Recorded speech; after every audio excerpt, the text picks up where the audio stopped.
A couple of announcements that I'll offer now and at the conclusion as well. This particular Torah study program is going to go on hiatus beginning in July, and we'll all take some time for the summer. Not that we take time off from Torah, but we'll take some time for our own personal study. And in the fall, we're really blessed to have Rabbi Aaron or Dr. Aaron Lieb Smokler. I have to clarify with her whether she's rabbi. She is on the faculty. She's dean of students at Yeshivat Maharat, the modern open Orthodox yeshiva that ordains women rabbis.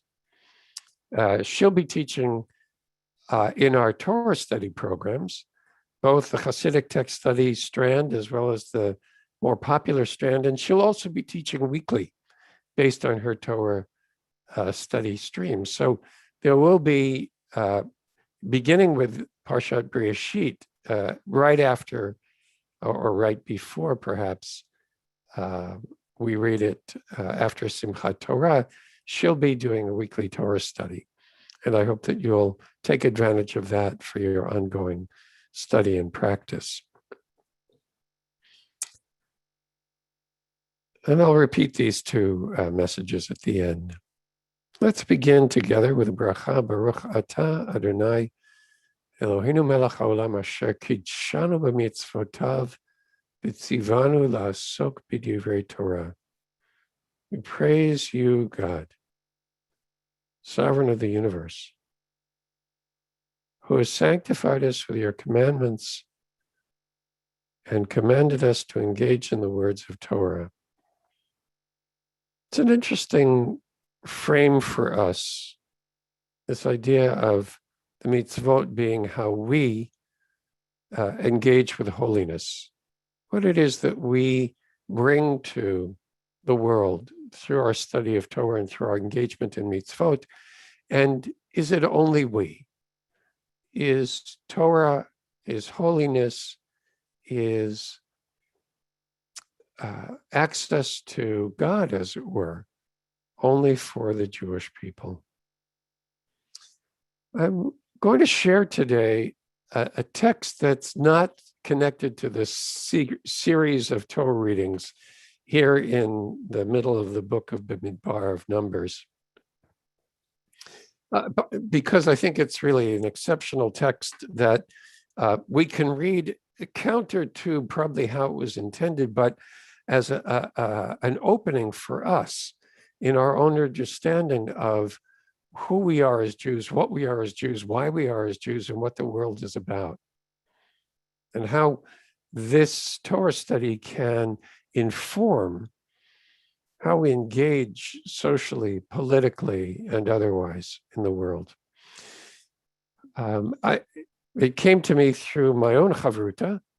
I have a weekly chavruta that this year has been on Sfat Emet, and we began to work thematically. We're kind of investigating the times and the ways in which the Sfat Emet, the Ger Rebbe from the latter third of the 19th century and into the early 20th century, I think died in 1904, to see how he uses the image of the Erev Rav. Now, Erev Rav in the Torah is generally translated as a mixed multitude, right? Rav is great, it's large in number, and Erev is this sense of mixture. And the sense is that when the Israelites left Egypt, they brought with them a number of what we might call fellow travelers. It's a mixed term, by the way, fellow travelers. In the 1930s, 40s, 50s in this country, that was actually a really charged and difficult term, because it suggested that you may not be a communist, but you're a communist sympathizer, and therefore you're a danger. But for our purposes, these are the Egyptians, perhaps, or other slaves or servants who chose to leave with the Israelites after the final plague. In the mystical tradition, the Erev Rav is identified with the sparks of holiness that were mixed up in Egypt, among the Egyptians, in the waters of the Nile, in the soil that was fertilized by the Nile. In all of what went on in Egypt, there were sparks of holiness. Divinity, that is true divinity, was not lacking from Egypt. It was just not known or recognized by the Egyptians. And in fact, that's one of the great knocks, as it were, on Pharaoh. And very early on, he says, who is this Yud He Vav He that I should pay attention to him, right? So they did not know and did not recognize the truth of divinity that was already present there, but was hidden behind their false consciousness. So when Israel came out of Egypt, they brought with them people, Erev Rav, but they also brought all of the awareness of holiness that they connected to in things and in people that were the Erev Rav as well, this mixed multitude of holiness. And the Sfat Emet and sources that he relies on understands that this Erev Rav is not just Egyptians who came out with the Israelites, but Egyptians who recognized divinity, who understood what Israel knew and understood about the world, and thereby affiliated themselves with the Israelite community. And in the later Jewish mind, they became Gerim, not just strangers, but proselytes, converts. And the Sfat Emet is going to play with this whole image of Gerim. And I want to keep Gerim untranslated, no, not just converts, but strangers, to keep that in our consciousness about ourselves as well. And so for that, we're going to turn to our text for the day. Where are we? Here we are. That's the text. There we go. So again, this is from Sfat Emet. It's from Parshat Yitro, where the Israelites have left Egypt. They've crossed the Sea of Reeds. They've come into the wilderness. They've been at the foot of Sinai. They've received, this is just before they received Torah. And I give you the whole of the introduction here, that Yitro, Jethro, the priest of Midian, Moses' father-in-law, heard all that God had done for Moses and Israel, his people, how Yud-Heh-Vav-Heh had brought Israel out from Egypt. And after a long exchange with Moses, Jethro rejoiced over all the kindness, all the chesed that Yud-Heh-Vav-Heh had shown Israel when God delivered them from the Egyptians. Jethro said, blessed is Yud-Heh-Vav-Heh, who delivered you from the Egyptians and from Pharaoh, and who delivered the people from under the hand of the Egyptians. Now I know. Oh my goodness, how did I do this? Now I know that Yud-Heh-Vav-Heh is greater than all other gods. Whoa, that's a typo to beat all typos. You'll forgive me. I will change that and we'll give you a corrected version next week as well. But understand that Jethro says, now I know that Yud-Heh-Vav-Heh, that Adonai is greater than all other gods. So the Sfat Emet says, Binyan Shmiat Yitro Achar Yetziat Mitzrayim, regarding what Jethro heard following the exodus from Egypt.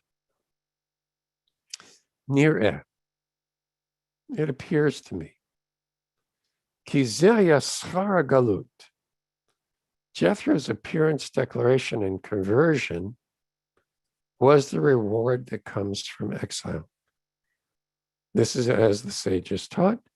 Lo galu Yisrael ela kadesh yitvasvu alehem gerim. Israel went into exile only to gather gerim to them. And here I want to give you in this teaching, because you really have to do this for the Sfat Emet. You have to unpack every one of his references. So here we have Rabbi Elazar said, the Blessed Holy One did not exile Israel among the nations except to gather gerim to them, as Scripture says. I will sow her in the land as my own. Right? So God says of Israel, and this is, a complicated passage in the book of Hosea, but God says, I will sow her in the land as my own. And Rabbi Elazar interprets that to say, surely one sows a se'ah, right, a small measure of grain in the ground, in order to harvest many kor, a large measure. So Israel were scattered and sown in the land that is among the nations to bring out many, many more, that is the gerim. Rabbi Yochanan deduced the same lesson from, and I will take lo ruchama, back in compassion, right? I will take one who is not treated with compassion, back with compassion, and I will say to lo ami, to those who are not my people, ami ata, you are my people. And they will respond, you are my God. So the citation from the Talmud that the Sfat Emet cites obliquely gives us this very rich sense of two teachers who actually view the acquisition or the accession to Israel of gerim as a positive thing, that this is God's intention, and that it has to do with this transformation from not receiving compassion to compassion, and not being my people to my people, who are then able to declare, you are my God. Thus, by virtue of the Egyptian exile, Hotziu Erev Rav, the Israelites were able to bring out a mixed multitude, V'yitro al kulam, and Jethro was chief among them. Uvazen nitkayem b'chol etzav yeh motar.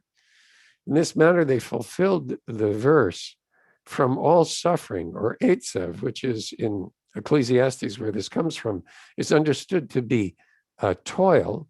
From all of their etzav, which can also be sadness, suffering. From all their suffering, there is some gain. This is the mystical significance of the verse, V'ahavta et hager, right? And here's the Hebrew. V'ahavtem et hager ki gerim hayitem be'eretz Mitzrayim. You shall love the ger because you were gerim in the land of Egypt. The purpose of exile was for the sake of gerim. This, I think, is a key verse. I'm going to just stop for a moment. At this moment in the teaching, the Sfat Emet picks up this line in Deuteronomy that identifies our experience in Egypt as gerim with how we are to treat gerim ourselves. And one could say that Israel's experience in Egypt was itself transformational, to the point that Israel could come out and at Sinai say, Na'aseh v'nishma, we will do and we will obey, right? That they really got it. And it was there that they really became, Jews in that sense. And so therefore, Egypt was a period of their own conversion, or we can read it as love the stranger because you are strangers. And the whole of the purpose of our exile in Egypt and in the world is for us to experience ourselves as strangers, to recognize the strangerness of all others, and to then be able to relate to them out of our strangerness.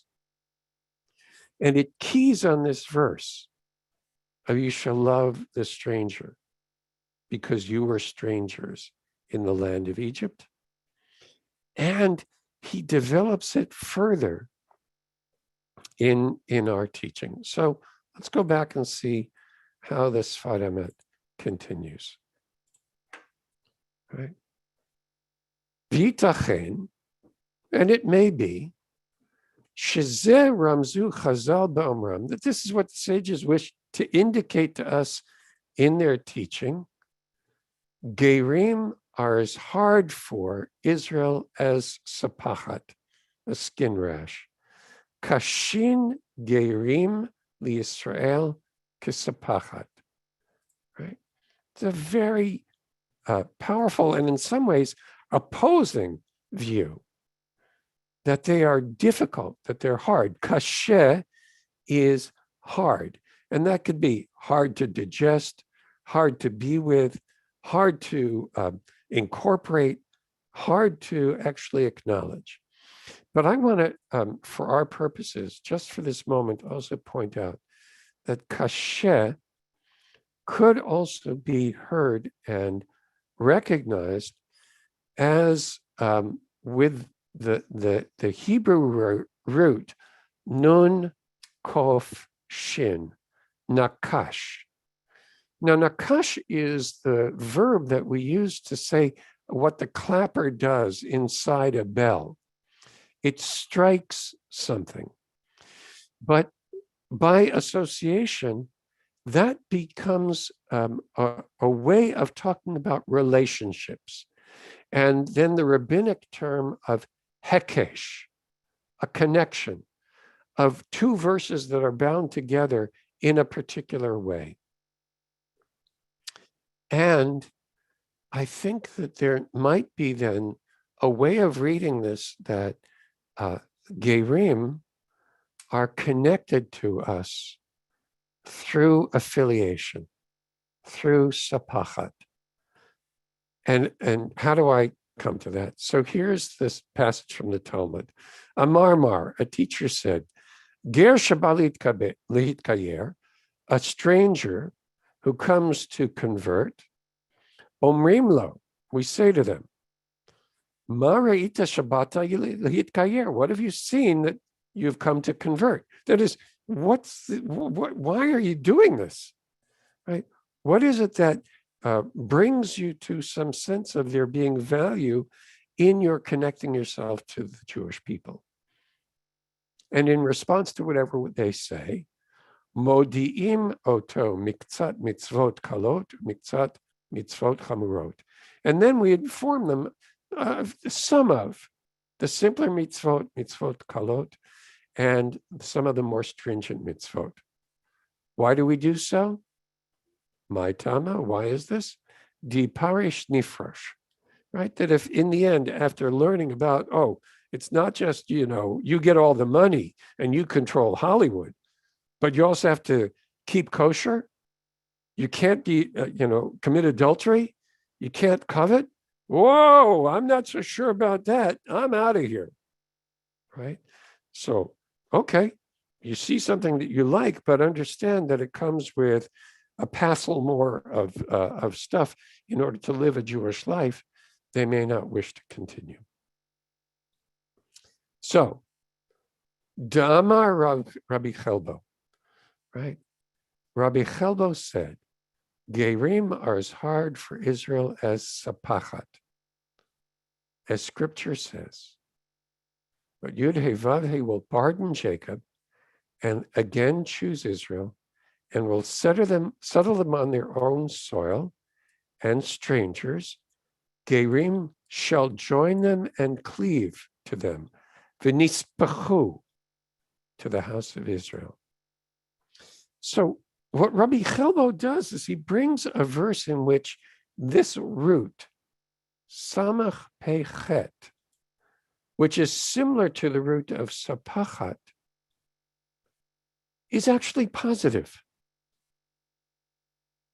Isaiah is saying that God will bring Israel back and settle them on the land, and strangers will join us and cleave v'nispachu, to the house of Jacob, and that's a good thing.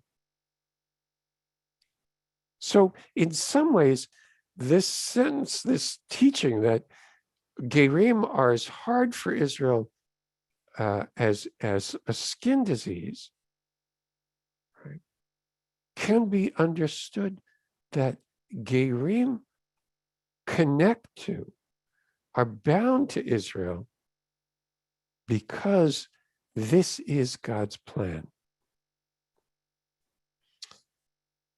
Okay. Lachen kadvu chazal. This may be the reason the sages taught, and here he's quoting from the opening of Parshat, or a section of Parshat Tazria from Leviticus 13, Seit, Sapachat, Beheret, Tzaraat.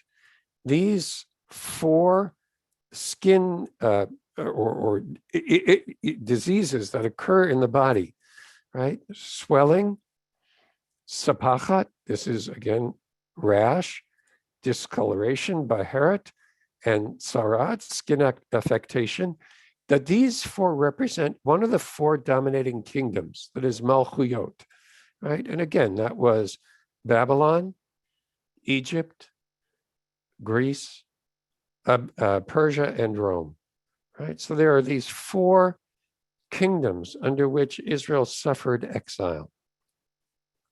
And they are identified with these four illnesses. But the Sfat Emet is inverting this. Shekol ha'abar galuyot hu kedei lotzia nitzotzei kedosha shemu'urvim besitra achra. Each of these exiles was for the sake of bringing out the whole sparks of holiness that were mixed up there among the negative forces, the sitra achra, the other side. Vayedei galut midbararim va'olim. By virtue of Israel's spiritual practice during exile, these sparks are separated out and ascend. Mitbarer, berur, is understood by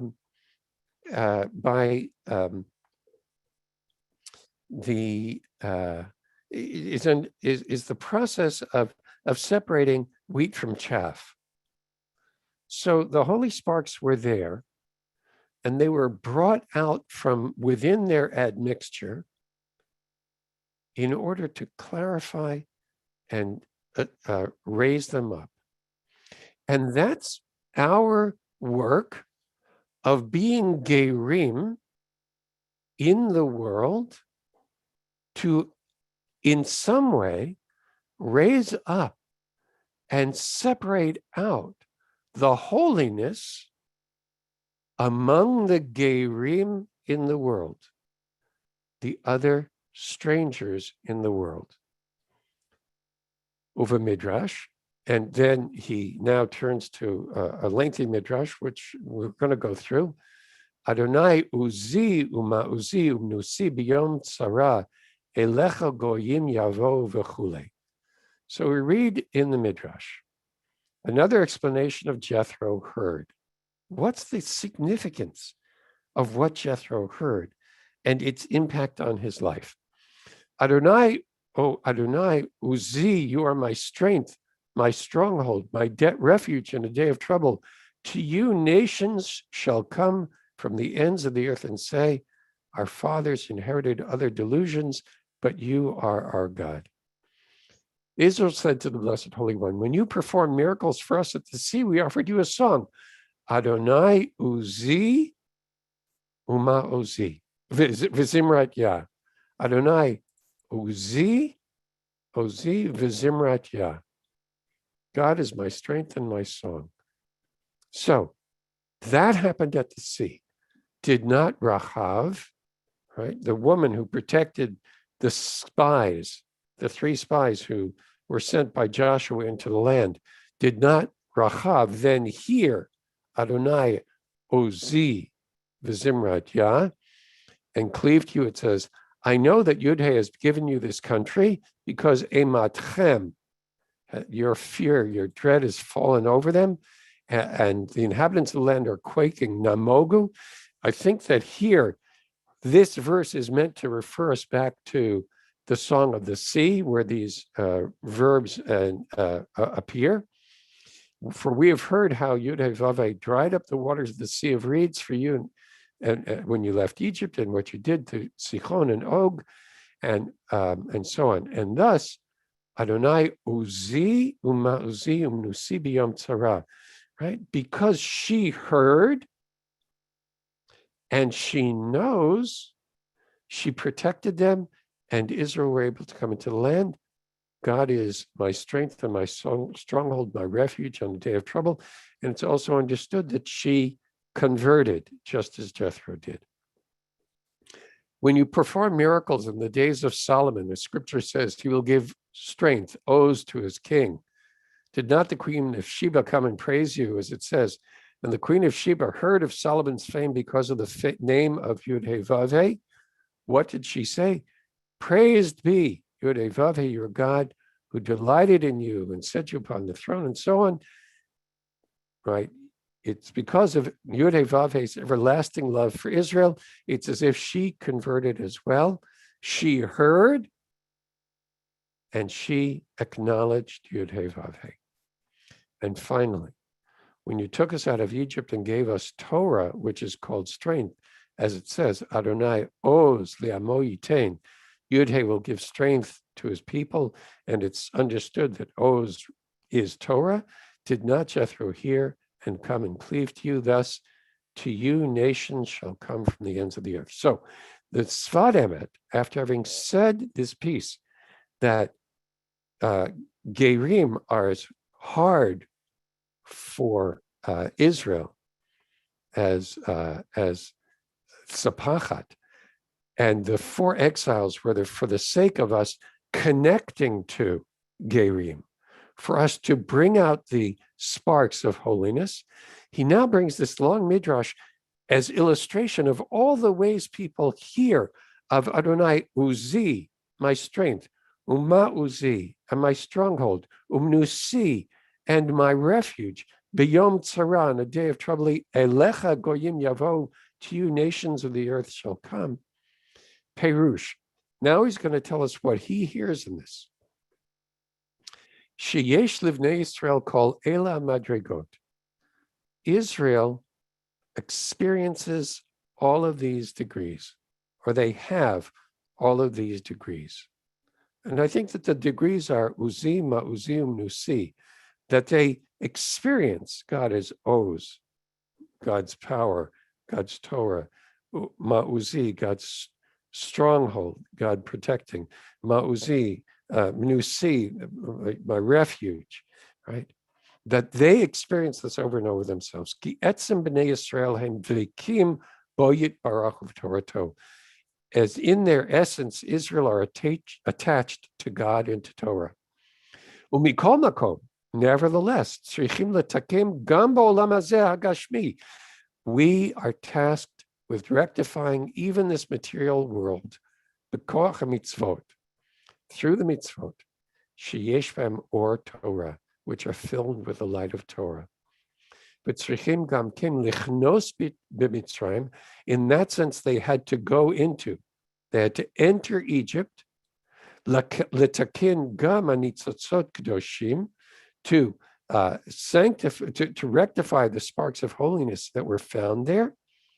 Vehem Gimel Bechinot. They are these three degrees, the three qualities are Uzi, Umauzi, Umnusi, right? My strength, my stronghold, my refuge. Okay. So this is a great teaching for why converts are good. We should look out for converts. We should want to convert people. There's a very big push in various parts of the Jewish world. I would not say in the Haredi world, not in the Hasidic world, interestingly, but among those who say, you know, Judaism has great wisdom for the world. We should be out there teaching it and actually bringing people in. That's a great teaching, and that we could use it for this. I don't think that's necessarily the best teaching for us today. The supersessionist sense that the Hasidic tradition, the Sfarim, needed to promote, that Judaism is greater than everything else. Jews have access to God in a way that everybody else doesn't, was necessary in order to build up an inner sense of dignity, of strength, to experience Uzi, Umauzi, Umnusi, to have a sense of God is my strength, God is my stronghold, God is my refuge. I'm okay, even though the rest of the world is out there attacking me. It's not as if the Sfat Emet didn't see the various pogroming in Eastern Europe, didn't know the anti-Semitism of the Poles around him, and needed to promote this among his people. Yes, there's anti-Semitism today. We're not free of it. The world has not turned so far. We can, if we choose, retreat inside the walls of Judaism and the Jewish community and say, we got to defend ourselves against all the goyim. We're not going to let too many in, but if you really want, it's okay. We'll celebrate you, but, you know, it's really just for us. Or we can read the Sfat Emet in a very different way. You shall love the ger, the stranger, because you were strangers in Egypt, and all of our relationship is to gerim, not to converts, but to every other stranger, to every other person who seems to diverge from a norm that a majority promotes as what everybody else has to live up to. But because we are strangers to that, and that's the great challenge to us, to remain in ourselves as strangers, to hold ourselves as separate. And that's all of the sorts of teaching and investigation that I've been promoting over the past number of months. For us to ask ourselves, where does our money come from? Where does our money go to? How does our money protect us from having to think about the challenges that other communities and other people have? Where did it come from? How is it structured in order for it to stay in our hands rather than being shared in some way? How is it? I mean, it was the front page of the Times today. How is it that the money allocated to people in equal situations in the same communities receive wildly divergent support from the Federal Emergency Management Agency, where the greater sum goes to white people and the smaller sum goes to Black people? We have to be gerim in the world and hold ourselves as strange and separate in order to connect with and recognize those who are strangers in the world as well, and to love them, and to draw them close, and to offer them uzi, umauzi, umnusi, and to offer them the strength that comes from connecting to God, from common purpose, ma'uzi, the stronghold that comes from engaging in common purpose, umnusi, and also providing refuge, by recognizing the unequal impact of various policies in the world that we may not personally experience, but by taking on the consciousness of Gerim ourselves relative to God, we might then open up the possibility of finding common cause with other Gerim, with others who are strangers, others who are made strange, others who are treated as alien, others who are treated as foreign. And because of that, denied equal access and equal impact of policies.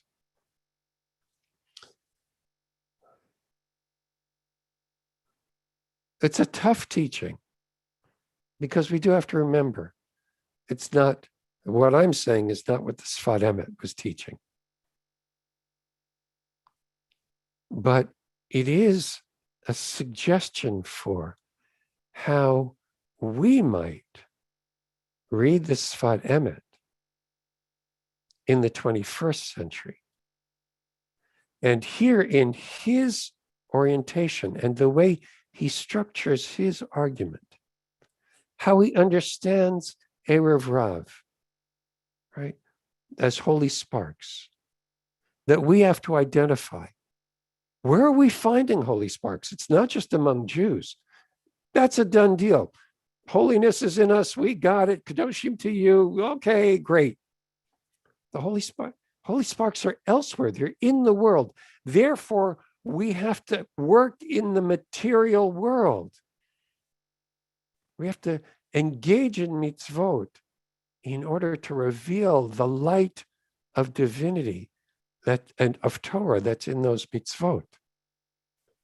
And that's engaging with other people, bitzavta. Again, that's mitzvot.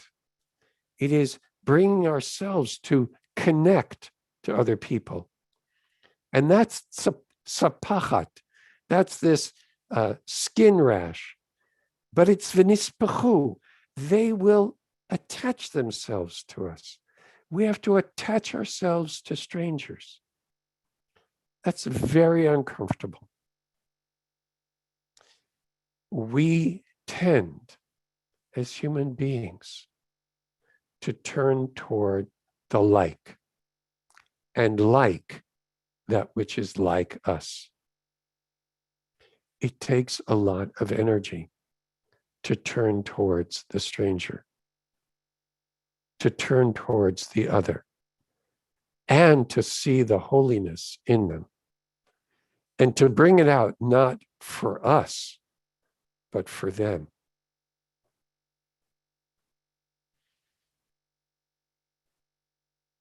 So in the spirit of this general area of the book of Bamidbar, of Numbers, where the Erev Rav show up again. We had that in Parshat Bahalotcha 2 weeks ago with the Asaf Suf, the riffraff who hungered for meat. Right? The riffraff, the Asaf Suf, is identified in the rabbinic mind with the Erev Rav. And we have to work for ourselves in how we translate and understand who these people are and how we are to relate to them. And that means rereading Torah. It means rereading the Sfat Emet. It means reading in our own time for our own spiritual life and spiritual practice. So I just want to take a quick look to see if there's something in the chat that, can you expand on what you mean by it is our work to separate out the holiness in the world? A simple way of saying it is that is to take seriously Melo chol haaretz kvodo, the whole earth is filled with God's glory. That's from Isaiah. And then from the Tikkunei Zohar, V'leit atar panui midei, and there's no place, there is nothing that is devoid of divinity, that all of spiritual practice is deepening our capacity to perceive divinity in everything. So it is divinity in the apple I'm about to eat, and I can do that by saying a bracha. I can do it also by tasting fully the apple and not just having it as pla'ach hayad, right? As on the side while I'm reading the paper, I'm just, pushing it in my mouth. I can really taste it. I can sense its sweetness. I can feel its crunchiness. I can then notice and internalize the sense of nourishment that I'm going to get from it, and to dedicate all of the energy that will flow from my nourishment from this apple to greater capacity to witness divinity in the world. And then I can do that with other people, to see, even in the most debased person, even in the ugliest being, even in the person I despise, God is present. And my work is not just internally, and that's what the Sfat says. It's not just my internal work of saying, oh yes, God is present there. That changes me then in how I engage in the world and engage with that person. Because ultimately, the charge is to raise up that spark of divinity even within that other person, so that they can see divinity in their opponent, in that which they fear, in that which they desire, in that which they abhor, and collectively transform the world. The inner transformation of my recognizing divinity in my opponent is a first step. That's what the Sfat Emet says, that this holiness is in us. Just let's go back and see that phrase, right? Sheyesh livnei Yisrael kol ela madrigot ki etzem Yisrael dreikim bo yitbarach. We have all of these qualities of uzim, ma'uzim, and umsi. We can live our lives in a world of constant whiplash, of exile, because at our root, in our essence, we cleave to, we are connected to God and God's Torah. Umikol makom, nevertheless, sheichim letaken gam ha'olam hazeh hagashmi. We have to rectify this material world and all that's in it. And that's through our engagement with other people. Okay. So thank you very much for sharing this text with me today.